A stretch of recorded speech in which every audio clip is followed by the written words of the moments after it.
Crawl et longe, c'est ça. Ok. Voilà, là, t'es pas amené. Tu peux pas remonter sur Quoi là?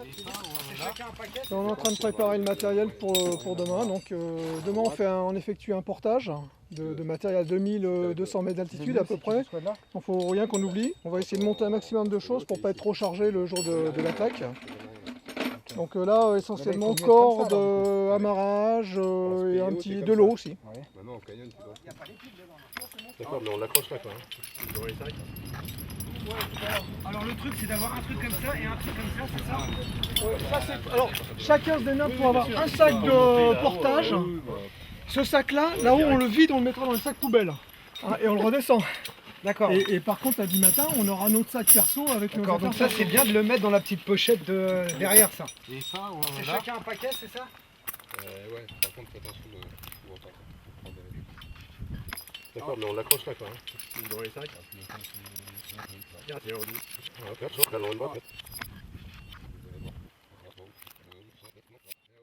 Le Barranco Umbrío, c'est quelque chose que j'ai découvert un peu par hasard en revenant de la Sierra de Guara. Et sur la droite, en fait, il y a une montagne qui s'appelle la Punta Liarga.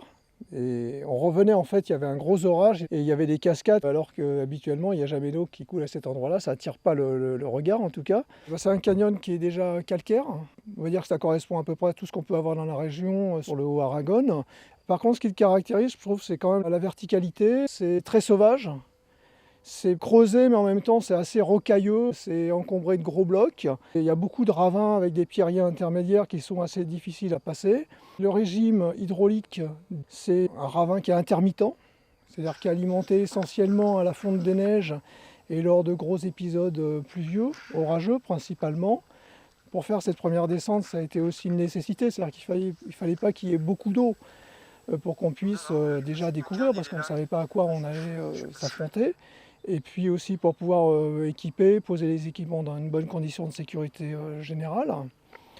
Ceci dit, on a trouvé l'eau vraiment au final, dans la dernière partie, où il y a des résurgences qui l'alimentent en permanence. Vraiment, mais ça concerne que vraiment la dernière partie. Se lancer dans cette aventure, c'était pas rien, parce qu'il y a quand même plus de 1000 mètres de dénivelé au global. Et donc c'est une préparation qu'on a menée avec l'équipe depuis 1 an et demi. Voilà.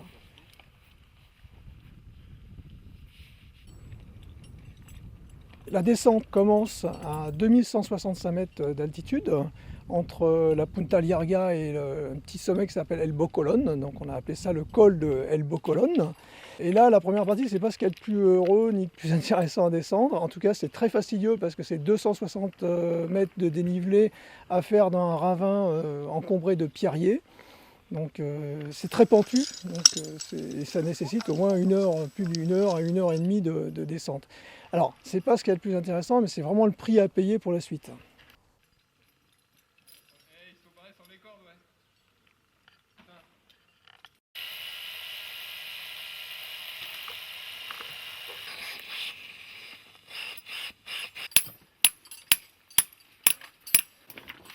À partir de 1900 mètres d'altitude, là on rentre vraiment dans un vrai canyon.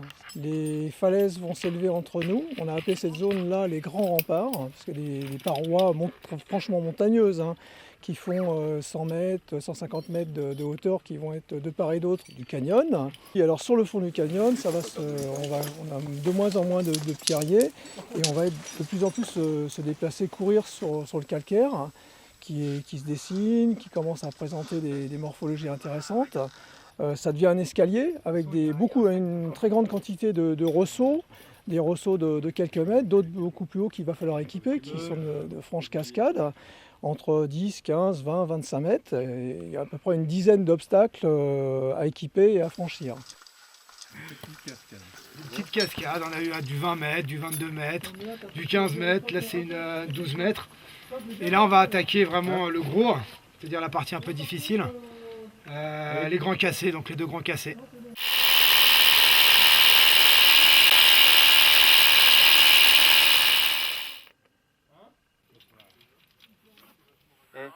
Et la grotte elle est en dessous, hein. c'est la surprise de la descente. Surprise du chef. Parce qu'on a 2 ravins qui se réunissent, ça on le savait. Et en fait, toutes les autres, ces 2 ravins s'enfoncent dans une sorte d'avenne et ne passent pas par-dessus la falaise. Donc, a priori, on imagine qu'il pourrait y avoir un passage spéléo qui nous ressortirait dans la grotte en pleine falaise un petit peu plus bas. C'est une hypothèse, sinon on peut contourner effectivement la faille où s'engouffrent les eaux pour passer à l'extérieur. On verra bien. En tout cas, si ça passe en spéléo, c'est fort. C'est fort, ouais. C'est bien, vraiment ouais, très c'est fort. pas mal. Je suis content. Quoi. Tu parles pas espagnol?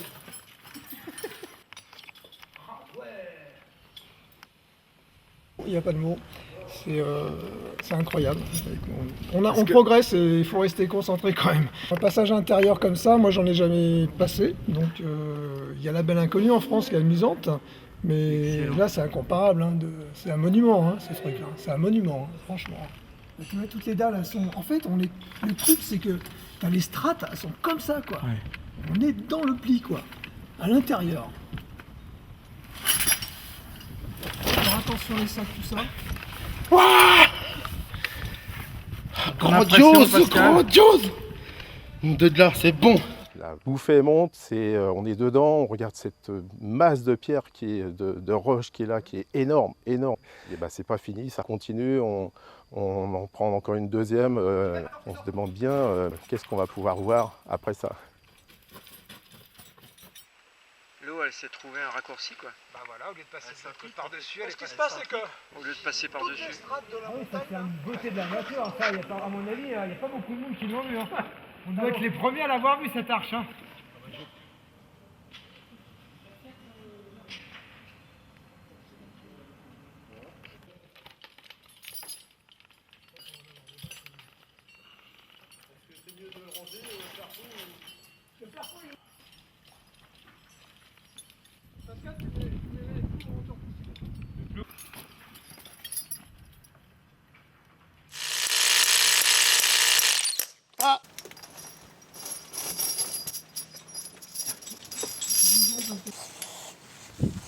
Alors, après la grotte, on a une terrasse, bon c'est quand même encombré d'obstacles. On descend de 20 mètres. Et 20 mètres plus bas, on trouve une grande terrasse, assez confortable. Et de là, par contre, ça plonge. C'est-à-dire qu'on a 120 mètres, 130 mètres estimés sous nos pieds. C'est parfaitement vertical, ça nous paraît même surplombant par endroits. Donc on essaye de descendre le plus bas possible. Parce que ça fait déjà plus que la longueur de nos cordes, 100 mètres. Donc je descends, j'arrive à rejoindre une sorte de petit palier vraiment très étriqué où on peut tenir une personne, 2 personnes, un relais très aérien, très suspendu, où on peut mettre 2 points. Et de là, on a pu descendre jusqu'en bas. Ça, c'est la plus grande verticale du canyon.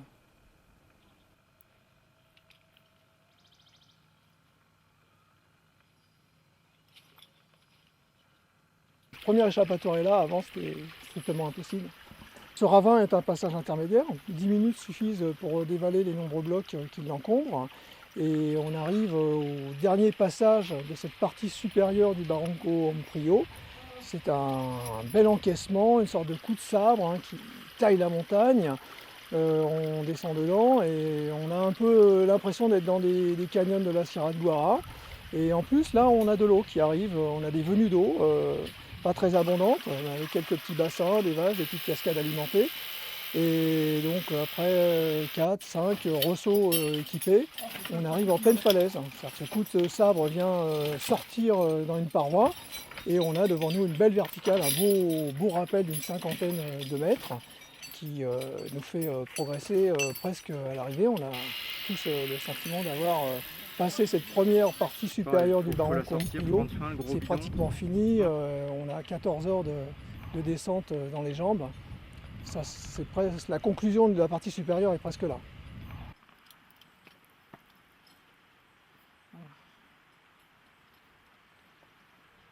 C'est plutôt une C45. Hein. De toute façon, les mecs ils partent avec des cordes.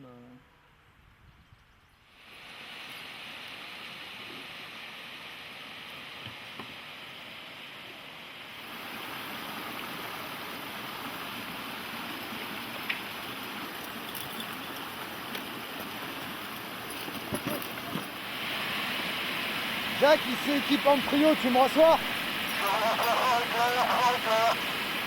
On est arrivé au niveau de la résurgence. Puente Santer. Au niveau du temps, on est comment là? Vous respectez le timing. Ok, il y a un bon débit. On va s'équiper en néo et on va commencer à descendre. J'attends de vous avoir en visuel. Ok, on refait un point d'ici une demi-heure, terminé.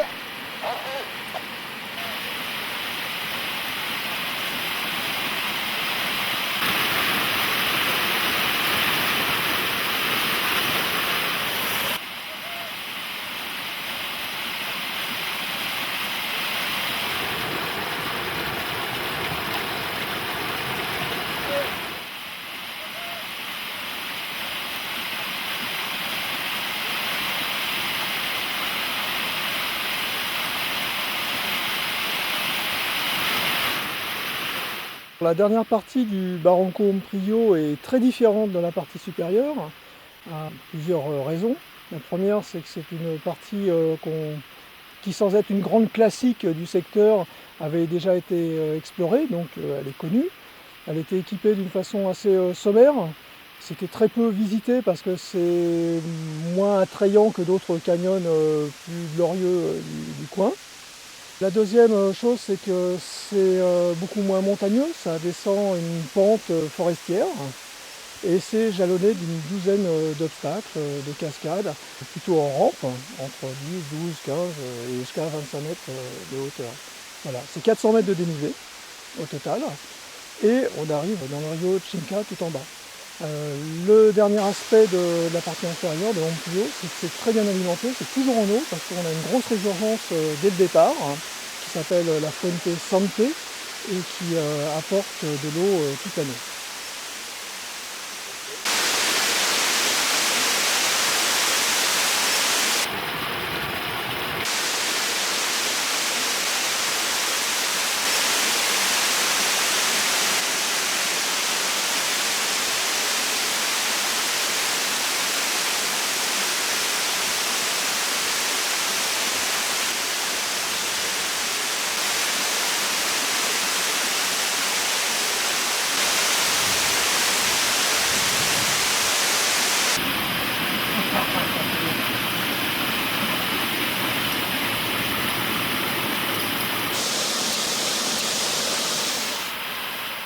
Ce que je retiendrai de cette aventure, c'est que dans cette région du nord de l'Espagne, le Aragon, qui est une région très courue, qui est très connue, qui a été le berceau du canyoning depuis les années 80, on pensait avoir tout vu, tout fait.